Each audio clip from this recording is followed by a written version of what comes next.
Hello, Namaste. Welcome to the best preparation, a big platform for learning English language. Daily use हुने वर्ड्सहरु र एक्सप्रेसन्सहरुको कुरा गरौं. Excuse me, तपाईले excuse me भने पनि excuse me भने पनि हुन्छ. माफ पाऊँ र सुन्नुहोस् त भन्ने अर्थ लाग्छ. र तपाईले कसैसँग पेन माग्नु पर्यो र Excuse me, could you give me your pen? भन्नुभयो भने सुन्नुहोस् त भनेको हो. Please, कृपया. Thanks, धन्यवाद. Thank you, धन्यवाद. No mention, पर्दैन भन्नु पर्दैन. No mention. कहिलेकाहीँ thank you को आन्सरमा no mention भन्न पनि सकिन्छ. It's my pleasure. यो मेरो अहोभाग्य हो. Okay? It's my pleasure. यसलाई my pleasure मात्र भन्ने चलन पनि छ. Thank you very much भन्यो my pleasure अथवा it's my pleasure यो मेरो अहोभाग्य हो अथवा मलाई आनन्द लाग्छ यो सहयोग गर्न पाएँ भने जस्तो कुरा हो. Sorry, दुखित. You are welcome, स्वागत छ. Pardon, क्षमा. I beg your pardon, म क्षमा चाहन्छु. अथवा कुनै कुरा रिपिट गरी माग्न पनि I beg your pardon भन्ने चलन छ.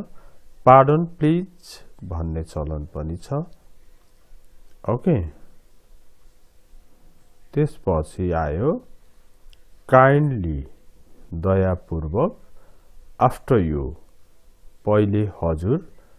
यो after you भन्ने शब्द चाहिँ हैन एक्सप्रेसन चाहिँ कति बेला युज हुन्छ त भन्दाखेरि तपाईले कसैलाई चाहिँ अगाडि उसले गरोस् अनि तपाई गर्न चाहनुहुन्छ भने आफ्टर यु भन्ने शब्द प्रयोग गर्नुहुन्छ. नो थ्याङ्क्स, पर्दैन, धन्यवाद. नो मेन्सन, भन्नु पर्दैन. एनीवे, जे होस्, जे भए तापनि. Best of lock, best of lock, शुभकामना. गुड लक, भाग्यले साथ दियोस्.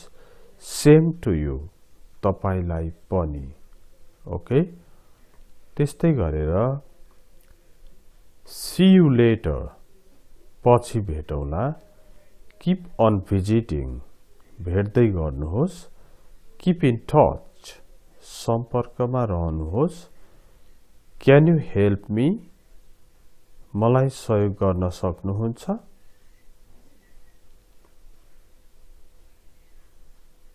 अनि Can I help you, म तपाईलाई सहयोग गर्न सक्छु. यो अफर गरेको हो. What can I do for you, म तपाईको लागि के गर्न सक्छु. यो पनि अफर हो.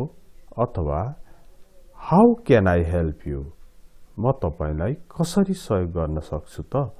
यो पनि अफर हो. त्यसपछि अब ह्याभ अ सिट प्लिज, बस्नुहोस्. प्लिज डोन्ट डिस्टर्ब मी, मलाई डिस्टर्ब नगर्नुहोस्. Okay.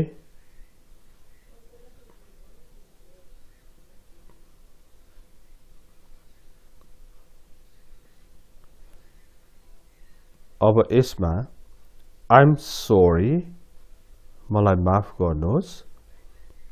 How are you, तपाईलाई कस्तो छ.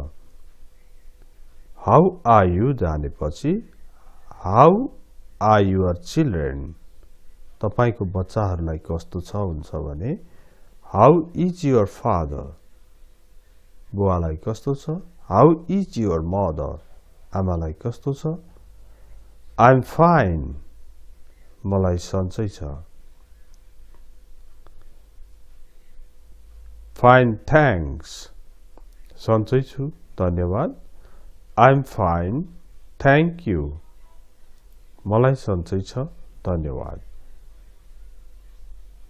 अनि सधैं सन्चै छ नै भन्नुपर्ने पनि हैन तपाईलाई सन्चो छैन भनेर तपाईले I am not well okay अनि I am not well मलाई सन्चो छैन भयो What happened to you तपाईलाई के भयो What's wrong with you पनि तपाईलाई के भयो नै हो Happy birthday to you भनेको जन्मदिनको शुभकामना भनेर भनेको त्यसपछि आयो frequently used English words what के where कहाँ when कहिले which कुन why किन who को whose कसको whom कसलाई how कस्तो कसरी how much कति how many कति जना कति वटा यो uncountable सँग लाग्छ भने यो countable सँग लाग्छ what time कति बजे how often कतिको कति पटक कति चोटी how long कति लामो कहिले देखि कहिले सम्म लाई how long भन्ने युज गरिन्छ ओके अब यसपछि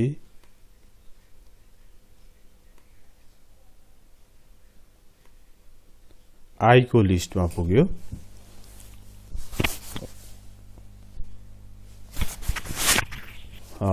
I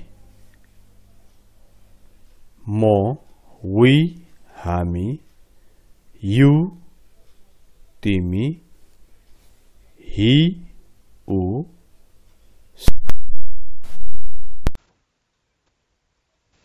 it यो अथवा यसले they उनीहरू तिनीहरू यो चाहिँ प्रोनाउन्सहरुको कुरा गरेको हो